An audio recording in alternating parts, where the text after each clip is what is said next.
Hi, my name is Jan Wagner from Owned by Gravity, and we are the developers of Fantasy General, and this is the fourth vlog in our series which helps you understand morale in this case of the game, well, in the game. Morale is quite an important part of the gameplay, and not only because your units can run away or even, well, can run away, flee on the battlefield or get weaker by negative morale, but also because it plays a lot of different roles with regards to strategy. One of the first things morale does is that your active morale value helps you defend against magic, meaning units that have no or very low morale, like the undead for example, that are not affected by normal psychological effects, they will have a very weak resistance against magic. This is a way for you to actually use in combat, because if you manage to scare people enough, their mind will weaken, and that will help you then do extra magical damage, especially against close formations or heavy units. That can be a way to win without actually having to raise any blows.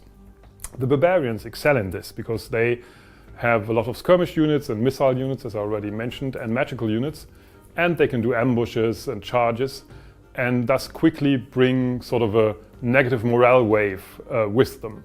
They kind of terrorize the enemy to a point where the morale breaks, and they also have heroes that can support that. There's the main hero who can have a sort of a mighty roar that will drive people away, and there are other heroes that can influence the mind of the enemy. Using those can actually be a viable tactic, so you don't have to always win by brute force or by having the superior army composition. If you find yourself in a situation where your units maybe are fewer units or you're outclassed with regards to weapons and armor, morale could be the important key to actually winning the battle. Initially, when people get hurt more than they do damage, you'll find that morale lowers to a point where the units can actually be disconcerted, and that means they get a negative effect to their attacks. They can be broken, that means they get an even more negative effect to their attacks, weakening them in the counterattack. So if you manage to break a unit with your attack, the counterattack will be that much weaker when it's the other player's turn. Or they can be routed, and then they just run away, basically stealing one full action from them, and also destroying any formations they might have had.